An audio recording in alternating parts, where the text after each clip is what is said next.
Move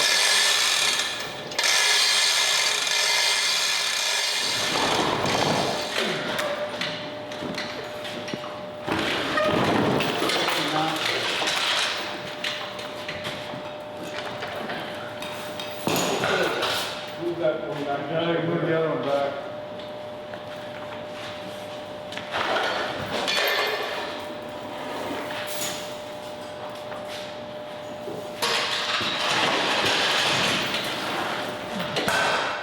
Hi there, I'm Rob Gerigs of Rob Gerigs the Boat Builder. I'm glad to have Tim here filming us today. I think we're in for a bit of a treat. We flipped over a boat called Nika we have in here, 37-foot long Minett. We're doing a whole bottom on it. We did ribs, all the frames, stringers, and now we're about to do the bottom. So I think you'll get a kick out of the rolling of it. It's quite the thing.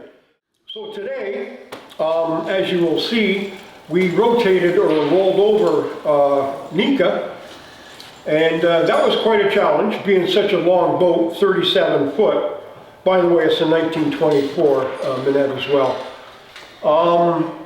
And it presented a challenge, being so long. We had a little issue with some of our belts slipping on us, but we corrected that. And eventually, we managed to slowly work it over upside down. We made staging for it in 4 different locations, key locations in the boat, to maintain its integrity, where there's no twists or anything in it. When we go to plank it, it'll be perfectly the way Minett did it. So how do you use the belt then when you're rotating it? Well, using the belts is quite the operation. I don't know if I can explain it correctly, but you kind of start with one end of the belt high and one end of the belt low, and all your belts are set up that way. So the person with the high end kind of lowers it down as the lower end comes up, and in doing that, you're starting to rotate the boat. And sometimes we run out of belt, so we have to stop the boat and slide the belt back to where it's the beginning again, and continue. And we had to do that a few times with Nika in order to get it actually rolled. So we call it sliding the belt again. So we slid the belt back and did it a couple of times to get her over. Usually they go over quite easily, but it's so large, it was a little bit of a challenge. Or the big units that we use that hold the chain blocks, which hold the belts. And we use 3 of them for this boat because it's so long. Usually you can flip the boat with 2, sometimes even a smaller boat you can roll it with one gantry, 1 belt. So you're kind of cantilevering the ends with the middle so that you could slide the belt when you needed to. Yeah. In Nika's case, being so long, we kind of utilized the 3rd belt, which is the middle belt, as a cantilever in a way. While we rotated the front belt when we needed to rotate, we would use the middle belt to support the boat, and same with the back belt. So the middle belt acted as opposed to usually resting it on the ground with cushions and stuff we do with other boats, but it's well protected. We didn't want to do that with Nika because it's a beautiful Minett. So we decided to keep it up in the air, and we utilized the middle belt to support it in the air while we rotated the other 2 belts, and just kept rolling it that way.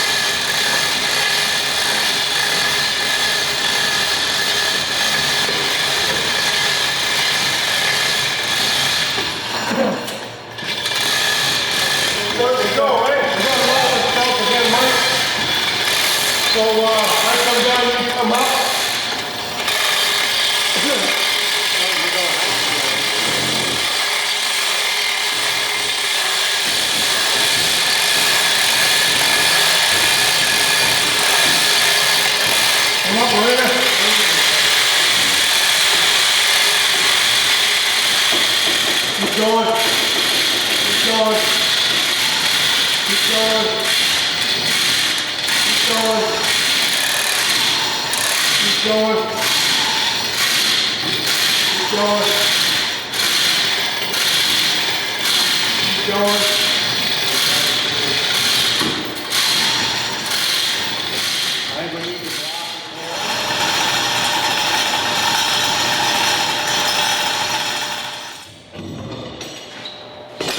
Okay, Mike, let's roll it.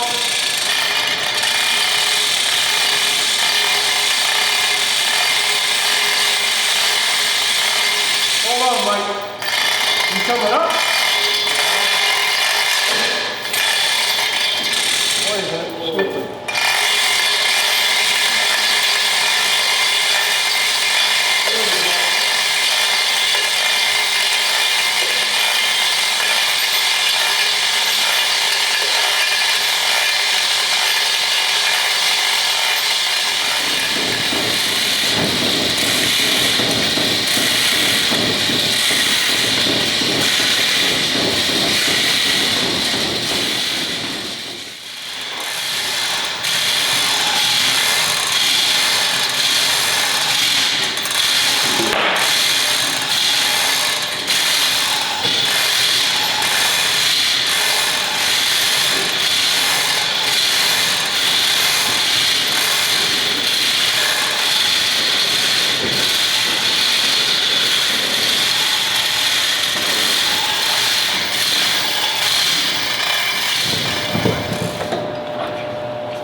Okay, start rolling the belt. You come down. Do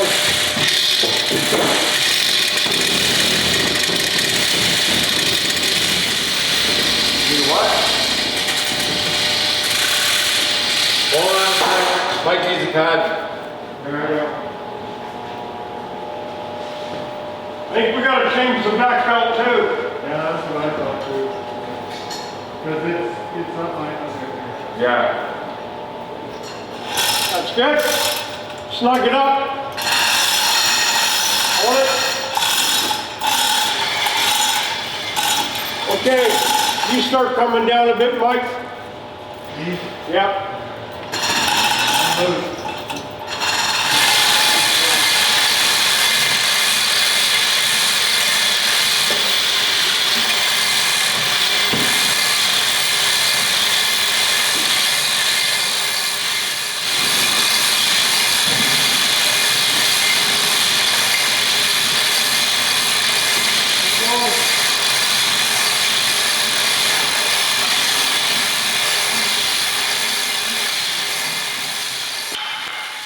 Yeah, people always ask about these holes in the boat. They're quite curious as to what they are. And it's really quite simple. We drill them in so we can install the new ribs. We put clamps actually in these holes and clamp the new ribs into place. So that's basically all they are.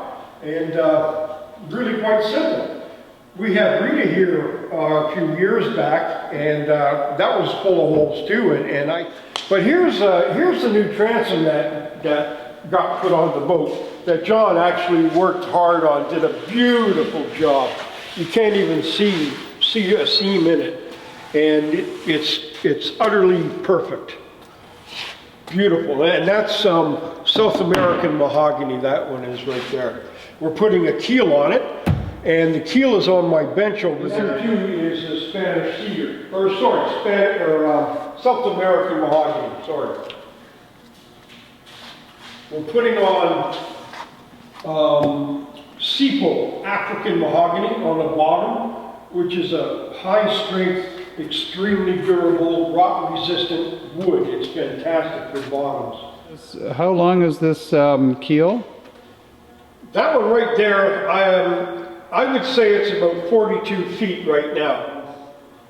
Probably 35 feet. Yeah, we just call them staging, and they are fit to the shape of the deck. We've put the arc in them to whatever the deck is, and we cover the wood with protective material So when they're on the boat and it's upside down, it sits on the staging. Yeah, the 4-foot looks like it's in good shape. We'll be able to save the 4-foot on this. The stem is in great shape. I checked it all down. We'll have to grind down the stem down here and recoat it, seal it up nice. Right here we have a 1941 18-foot Seabird. It's a triple cockpit and it has a Junior 4 for a motor. That's out being restored right now. This boat, the young lady who owns it and her husband are in love with this boat, and we wanted to do a special job for her. So it unfortunately needed a new bottom, and she didn't like the color of it, so we're going to change all that for her. We got the seats all reupholstered, so it's getting a new bottom, as you can see, and new keel, new stringers, and new ribs, and a whole new fresh coat of beautiful stain. And it's going to be beautiful when it's done. And these things, again, they ride beautiful in the water. They're actually making a special dock at their cottage to put it on, and they're quite happy. And I have a great crew on hand here who are excellent at what they do. My main guy, the lead hand or shop supervisor, his name is John Lidstone. He was a find, I tell you, he was amazing. We interviewed probably 30 people, and we picked him, and he turned out, he's like a prodigy. He's amazing. So I count on him for a lot of work running this business. Nika is an incredible boat. It's a special boat. At one time it had gotten converted where the steering was farther forward, around where the mother-in-law seat was. And I think it was in 2002, it got reconverted back to the original state that it's in now. Minetts are kind of specially built. He had a funny way of joining wood together. He used to sometimes make his joints in places and ways that you wouldn't expect to see in any other boat. He put a bevel all around the transom. So it's not just putting a plank on, you have to put a bevel on that, and it has to fit inside the planking, which in turn has a bevel on it. And that in itself is like over the top, over the edge, extra work in the boat, which makes it that much more special. And thank God John, he tackled that, and he perfected that. Like, I can't even find anything wrong with it. He put that bevel on there and fit it. It was amazing work he did.